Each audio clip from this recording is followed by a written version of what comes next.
We talked to our student body about, well, how could we trust you to fly our airplanes during the school day if we can't even trust you to tuck your polo shirt into your khaki pant and wear a belt?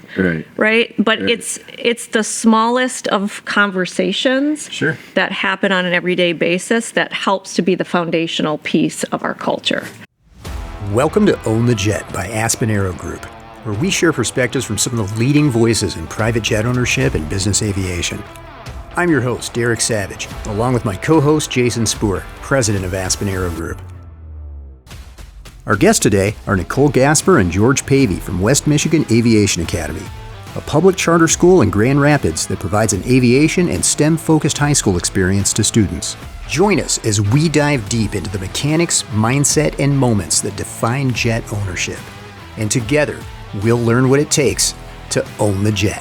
Welcome to a very special episode of Own the Jet. We are on location here at the Gerald R. Ford International Airport in Grand Rapids, Michigan, at the West Michigan Aviation Academy. Joining us, I have Nicole, the CEO of West Michigan Aviation Academy, and George, the Dean of Aviation and Engineering here at West Michigan Aviation Academy. How many times can I say that fast? Twice. Welcome to Own the Jet. Welcome to Own the Jet. Thank you. It's great to be here. We learned about WAMA through Jason. You had some conversations with people about, the importance of education in aviation, the importance of this school. A couple different things going with this school and in this area. So I'm originally from Grand Rapids. Grew up not far from here at all. And so growing up here, of course, familiar with the DeVos family and, what they are in the community and what they mean to the community, as well as the aviation side of it. So with WAMA, it's just natural that I'd come back here and want to talk to you, not only just because of where you are, because this is Michigan, but also because of this school and what it means to the aviation community. So, Nicole, please tell us what WAMA is. So West Michigan Aviation Academy is a public charter high school, and we are located right on the Gerald R. Ford International Airport, which is incredibly unique. In fact, so much so that when we were working on our contract with the airport, it took a little longer because they could not figure out, they couldn't find another model like it in the nation. Not only are we a high school located at an airport, but we also rent space or lease space to a private company. Okay, interesting. So you guys came to the airport and said, "Hey, we want to have a high school here," and they're like, "Who else does that? What's the model?" Yeah, and you kind of had to invent it. Correct. Nice. So that was when 2010. So we launched in 2010, but then a handful of years ago, we added on this flight training center, which is the hangar that we also lease space to.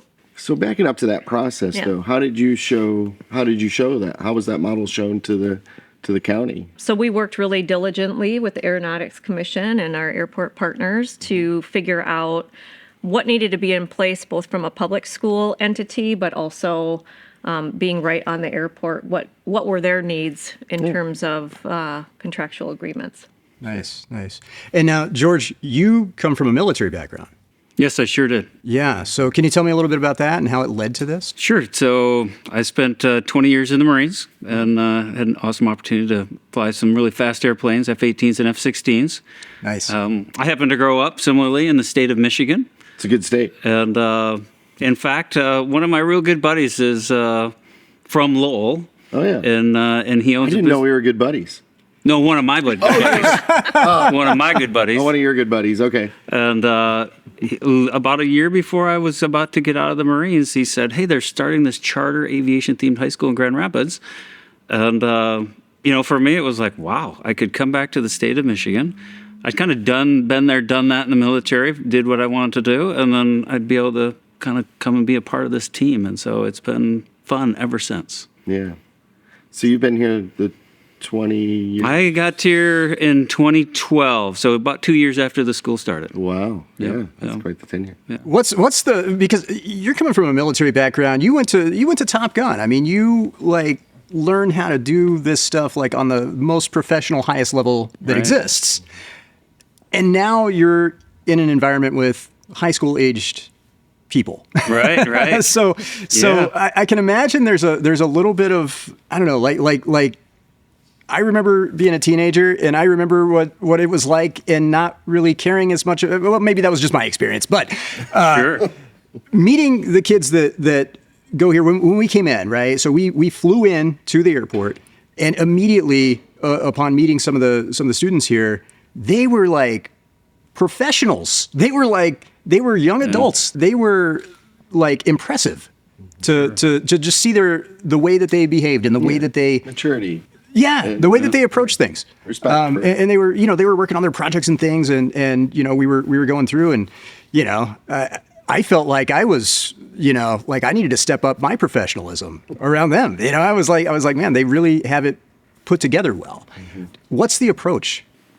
The approach there is that, like, kind of backing up a little bit, is that you could imagine, like, active duty 20 years in the Marines as a major coming into public education was quite the transition for both. Yeah. All right. Yeah. And so Major Pavey showed up in the classroom quite frequently, actually, back in the early days. Okay. Who's that?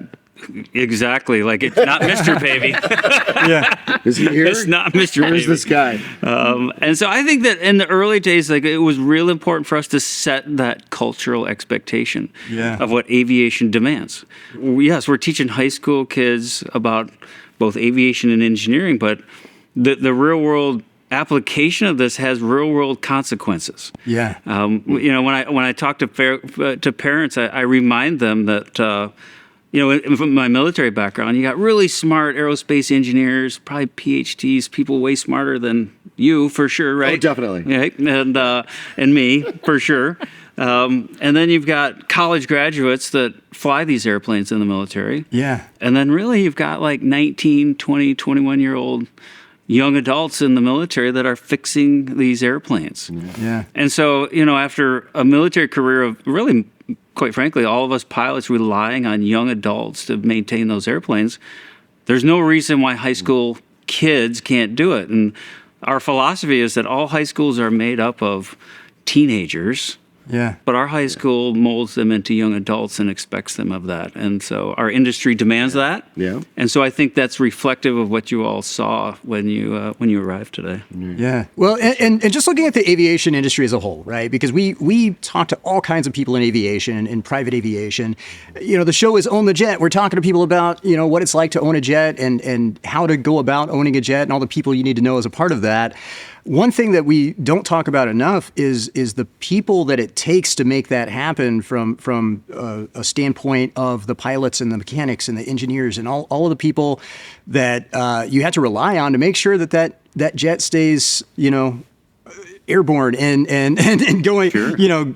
Accomplishing your mission, so to speak, right? There's a huge shortage of pilots coming into programs, and every year more and more planes get built and more planes go up in the sky, and we're having more and more traffic in the air, and having a school like this I can see as how to feed that industry, how to make sure that there are eager people that are going into that career path that otherwise might not have. So how do you guys see yourselves fitting into that? We are poised to be a learning institution, and we treat the entire campus as such. Mm-hmm. And so everything we do right from the very first time we are introduced to families, we talk about we are a place where we help young people grow. And we also expect families to partner with us to help raise their young people. So it starts from just the very first introduction to families. And then from there, it's every single small act that we do every day, all the time. So examples include, thank goodness, we have a school uniform. Mm-hmm. Our students wear a school uniform. Notice that. And so we talk about the uniform as being an everyday interview, right? Okay. So we talk to our student body about, well, how could we trust you to fly our airplanes during the school day if we can't even trust you to tuck your polo shirt into your khaki pant and wear a belt? Right? But it's the smallest of conversations that happen on an everyday basis that helps to be the foundational piece of our culture. Yeah, right. And so when we think about us as a learning institution, it's uniforms, it's are they following the proper protocol when they leave main campus and walk down to the flight training center? Are they appearing to be helpful when somebody needs to be helped? Right. Are they holding the door for each other? Some of these skills that maybe have disappeared in time. Sure. Oh, yeah. And another piece is, how do they welcome guests into our house? We talk a lot about that. How do we, as the WAMA community, show that we have pride in our school? And so we talk about professional greeting, eye contact, handshakes. You saw that when you arrived. It was great. I mean, it was really impressive. So is that like just interjected into everyday all classes, or is it a class? No, it's just interjected. All of us, all the time, everywhere. Yeah. So it's Showing just the that. culture. It's the culture. It's just what it is. Yes. Yeah. Nice. And obviously it starts with our adults. Sure. Right? Yeah. So again, everything starts from the initial contact. So even in our interview process, when we're bringing new team members on, it's being very clear about who and what we are as an organization. We talk about our mission, vision, and values as our guiding principles. And then making sure that people that want to join our community feel like it's the right fit. Yeah. Sure. Nice. So when this school started, 2010, you weren't part of that originally, right? I you was came not. you came in to be CEO a few years after that. Can you tell me the story about that? I had my life trajectory all planned out. I had served as a teacher, and then most of my career was in administration. And through one connection to another, I had learned that this position was open. I wasn't going to apply because I had, like I said, I had my life plan. But I was intrigued enough because I had heard such wonderful things. So I showed up impromptu as a parent in the community, which was true. I mean, I was a parent in the community. I didn't know anybody at the school. Okay. Because I said, if I'm going to even consider changing my life plan, I really need to get a feel for the school. Yeah. So I showed up and was given a tour. I didn't know anybody here at the school, and I was absolutely blown away. Nice. And I just kept saying to myself, well, it's real easy for people to put on a show, Yeah. Sure. right? We call it the dog and pony show. Yeah. Sure. But nobody knew I was coming because I didn't even know I was coming that day. Yeah. And so to be able to walk in, I mean, you instantly feel the vibe. You instantly get a feel for what a place is like. And I just left thinking, I just couldn't believe it. I just could not believe it. Did you use your real name or a pseudonym name? No, I actually used my name, but nobody knew me, so it was fine. Did you give the tour? I'm curious though, like go sort of ahead. along those lines. Like, did the aviation have any surprises for you when you first took over as CEO that you might recall? Well, it's funny you should say that because I think it was either my first or second week of starting.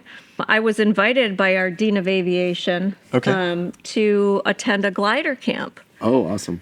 Great. So, of course, I'm all in because I need to show up that way. So, Mr. Pavey flew me out in one of our aircraft out to the Ionia airport, where then he proceeded to, in front of the students that were out there, say, well, maybe Mrs. Gasper would love to go in the glider. And all the kids are looking at me and, what was I going to say? But actually, it was amazing. Was it? Nice. It was very well First time. choreographed in the sense of we took Nicole out, landed. Our glider instructors were kind of sitting on par. They kind of heard us showing up. Yeah. And we had a glider right there, open, canopy ready. Yeah. So as soon as they landed, it was a total setup job. And we're just like, oh, Miss Gasper, let's go. Nice. And like a trooper, she just dove right in and did it. It was awesome. That's It was great. awesome. And you haven't looked back since. Haven't looked back since. No. That's great. That's great. Do you recall what I did to you on the landing back home? When we flew back? I made her land. I was going to Well, say, not made her. Had her land. Netherlands? Had her Yeah, land. good. Mm-hmm. So she had an experience for what this is. Absolutely. I earned my wings that day. Did you? Yes, Good. and I usually wear my wings on my school uniform every day. Nice. Fantastic. So just to be clear, though, this is not a private school. This is not because you walk in here and you get the vibe that, like, man, these kids got to be privileged. They've got to be rich. They've got to be, like, there's no way that just any kid can enroll and go to a school like this. I mean, you guys have a hangar. You know, like my school barely had a gym. You know what I mean?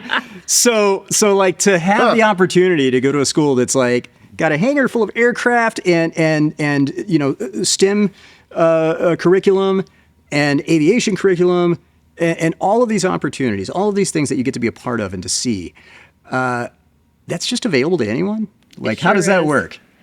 We actually intentionally designed it so that wasn't the case.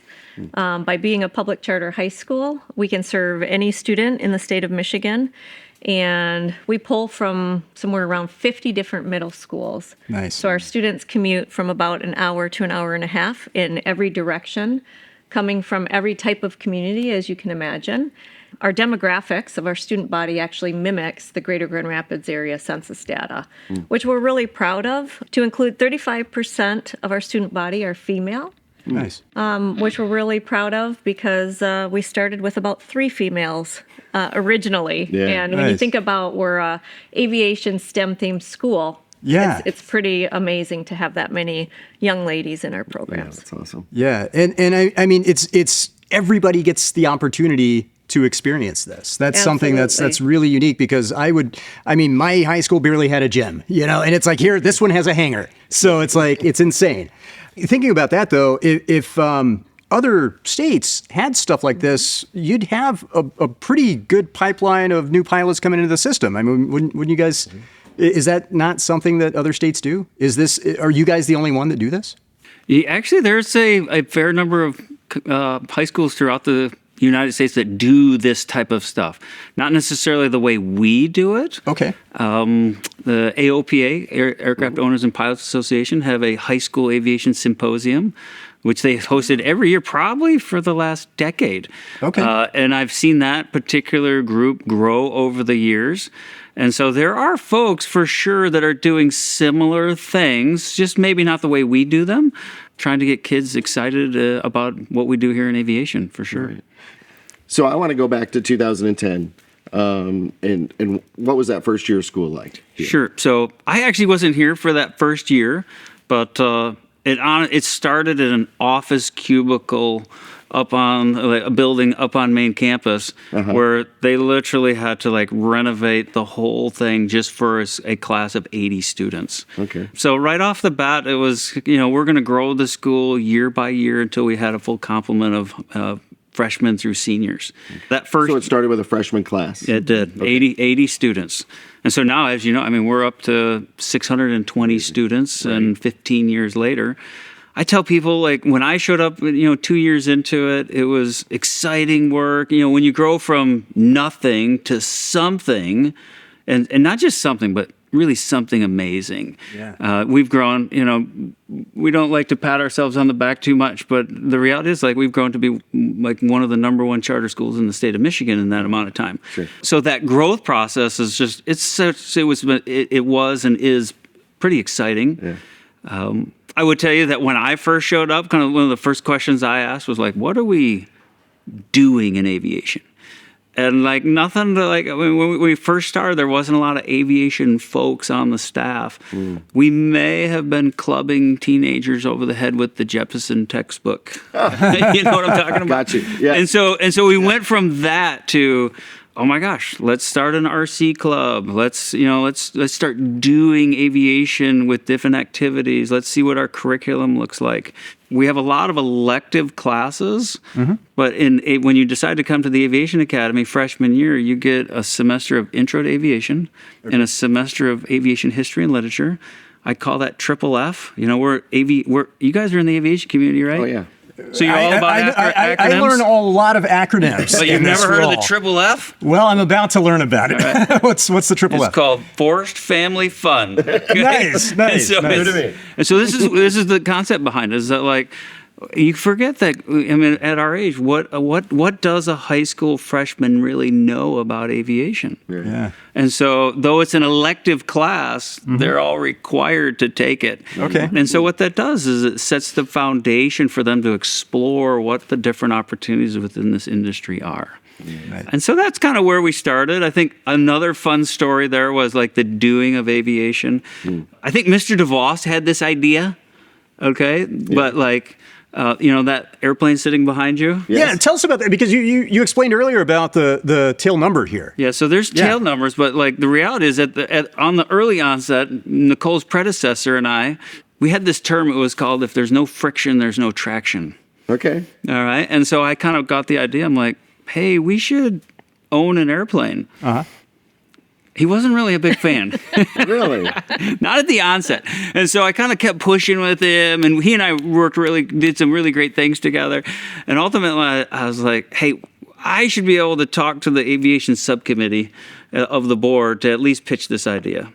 And what's really cool about, and Nicole can elaborate on it, but our board, okay, is a bunch of folks, and many of them have aviation experience and expertise. Yeah. And though our previous CEO was awesome, and just like Nicole is in all the academic side of it, Sure. like I can understand his, like, you're telling me, George, that we're going to put a high school kid in an airplane and he's got to fly 10 hours solo out of the second largest airport in Michigan? Now I understand. Are you kidding me? Yeah. I mean, liability nightmare, right? Which, fortunate for us that our board subcommittee, they're aviators. Yeah. And they're like, yes, we can do this. And then I'll never forget the board meeting when we pulled the trigger and said, we're going to buy an airplane. And that was our very first airplane. And like you said, tail numbers. And so our tail numbers do have meaning. That one's particular name is 910 Alpha Alpha. Stands for 9th month, 2010, which is our founding year, Aviation Academy. And so it's that started the whole, we're going to do aviation. It's going to be part of our culture. Right. Nice. You still have that end number. We do. Yep, we do. And then the other ones like... we have this one right back here behind us too, the 437 PS. And that stands for 4th month of 1937, Peter Secchia. And so he was an entrepreneur in the area, a very big friend of WAMA. And when he passed, he wanted to do something really unique and long-standing. And so when we unveiled that to his wife, pretty emotional. Sure. Nice. That's great. Our last airplane was 915 Delta Delta, 9th month, 2015. Folks think that Delta Delta stands for Dick DeVos. Okay. Actually not. It's actually Delta Donation. Oh. And so what happened there is that we were flying Alpha Alpha, and 3 chief pilots out of Detroit, out of Delta, kind of heard what we were doing. They came, and that was our inaugural flight class. There were 9 kids in there. And this is what I found out, and Nicole doesn't necessarily always like it, is that I don't ask. The students ask. Oh. Yeah. And so sure enough, they went in and said, hey, what can Delta do for the school? And I didn't say anything. And those kids said, Give you a lot of peanuts, cookies, napkins, or buy us a plane. a check for $150,000 10 days later to buy that airplane for those students. Nice. So that is really cool. Yeah, the generosity in our aviation community when they come and see what we're doing is pretty unparalleled. What kind of, if I'm a parent or if I'm a prospective student and I'm looking at this school, what should my ideal path be? Like, what are some paths that people can kind of put this school into to say that's how I'm going to get to where I want to be? We like to say we have 2 sides of our house. So we have the engineering side and we have the aviation side. So on the aviation side, you can earn your private pilot's license. You can participate in our Build a Plane course, which dabbles in aviation maintenance, or you can earn your commercial drones license through our UAS drones pathway. You can do some of each, just one, or on the engineering side, you can do aerospace and robotics, computer science, cybersecurity, and or biomedical engineering. These sound like fields that are like super in demand, by the way. They are all It's super like, in demand. this isn't basket weaving. This Right. isn't like, And this also is like, place-based, right? We're Yeah. in the Grand Rapids area. You think about like the biomed hubs here. Oh, yeah. So Yeah. there's those pathways, but then we also aligned our schedule to be able to allow our students to participate with the Kent Career Tech Center. So there's over 20 programs available there. And then in addition, because we survey our families every year as well, one of the questions we ask is, why did you choose the academy? And we have just as many young people that are choosing us for our environment, for our culture. So if you want to come here and you're not even interested in aviation or engineering, you're going to get an incredible core set of academics. We offer a lot of AP and advanced courses, remedial courses, dual enrollment, early college. I mean, you name it. We're a comprehensive high school. Nice. So we're a school for all and any type of learner. what do you see the future holding for WMAA? Well, we get asked that a lot, as you can imagine. And I think, my first response is always when you reach this level of excellence, it takes a lot to maintain it. I thought you were going to say there's nowhere to go but down. It's a cliffhanger. No, there's no going down. Okay, good. and so- don't even think of that. That was me. And so we're constantly making sure that we're seeing what's next on the horizon, so to speak. So George leads an incredible aviation career and tech ed advisory. But basically, we need to make sure that we're continuing to be aligned with what business and industry is looking for and with what post-secondaries are looking for as well. So our goal for our young people is that when they leave us, they have a path, they have a plan, but they're equipped to be contributing citizens in whatever way that looks like. So we celebrate our military, we celebrate our post-secondary 2 and 4 year or credentials. We celebrate our students that go on to serve another community in the world during a gap year, but we need to make sure everybody has a plan. But from an internal perspective, like the programming, so like I said, he leads just an incredible advisory. We also have a STEAM advisory that helps to make sure our engineering side of the house is keeping up with what business and industry needs. But we continue to talk about what is next. I mean, besides the obvious, technology, AI, all those pieces. But what is next for us? That is in discussion. Nice. Yeah, it's in discussion. So if I'm a family or a student or just somebody that wants to learn how I can be a part of or contribute to this organization, what's the best way for me to learn more or reach out to you guys? For sure, by going to our website. We have tons of information there. Yep. We find that our best marketing strategy is word of mouth. So we would love for you to connect with others that are involved with us. Sure. As a parent, as a student, we offer shadows, we offer parent information nights. So again, it's get to know us. And if you're a community partner or someone looking to give back to young people, we would love for you to visit our foundation website. Okay. And we'll link to both of those in the description here in the video too. Perfect. So, Yeah, we are looking to partner with the broader community in so many different ways, whether it's being a guest speaker, come and do a lunch and learn for our young people, talk about your career pathway, talk about exposing them to what else is out there in the world.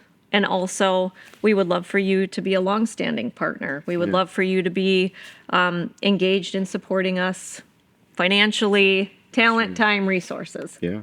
Nice. Again, so, it's Own the Jet, and everything that we talk about and do is based on corporate aviation, for the most part. But what we'd love to see is some of these kids migrating into that corporate aviation world, because as Derek said right at the opening, finding good, talented, young aviators is extremely difficult to do now. And with the airlines hiring, other people hiring, they have a tendency to go that direction. But it's good to know we've got organizations like this that are helping people get into that world. Yep. Yeah. Well, and I feel like George has done an awesome job with being able to expose our students to so many different routes. Yeah, so it's kind of interesting. Obviously, I'm a military guy. Most of us don't know hard to much. tell. We didn't know how to. We never cracked the code on what a good gig the whole corporate aviation thing is. Right. And So when I first came to this school, like heck, I didn't even know much about it. But here in Grand Rapids in particular, this whole West Michigan region is really packed full of those opportunities. Sure. And so every other year, we have coordinated a corporate pilot panel. It's kind of moved to a corporate aviation panel, where we bring pilots and maintainers into the house. And now when we get to our flight class and our build a plane class, if you were to poll our students, we have more than a fair share of students that are saying, I want to go do corporate aviation, because we expose them to it very early on. Nice. Our very first gal that earned a private pilot license with us, she came to us a hater because her dad used to drag her to air shows. Okay. Her dad loved it. He actually worked here on staff. And so she kind of got voluntold to come here. I nabbed her up and convinced her to take ground school. That was back in the day when I was teaching. And and so she's kind of, begrudgingly doing this, right? Sure. And then, so she's taking ground school and it's kind of going well. It's starting to work on her. We also do these discovery flights. And those of us in aviation know that those are pivotal. It's the hook. And so I will never forget that I'm in, at the time it was Alpha Alpha. I'm doing discovery flight with Tori. We're over downtown Grand Rapids, and she looks over at me and she's like, you get paid for this, Mr. Pavey? And I looked at her and said, my whole life, and it's never felt like a job. And so let's fast forward. Okay, graduates here, goes to NMC for training, does a lot of stuff there.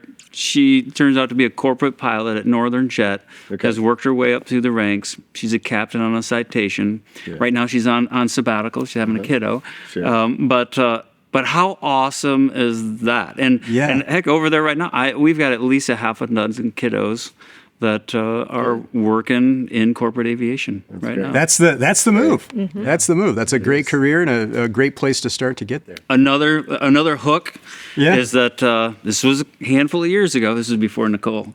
Is that we had this gentleman that had clients that he would fly over in the winter to the Red Wings games. Okay. Yeah. It was single pilot ops in a Pilatus, and he and I got to know each other because we shared the hangar.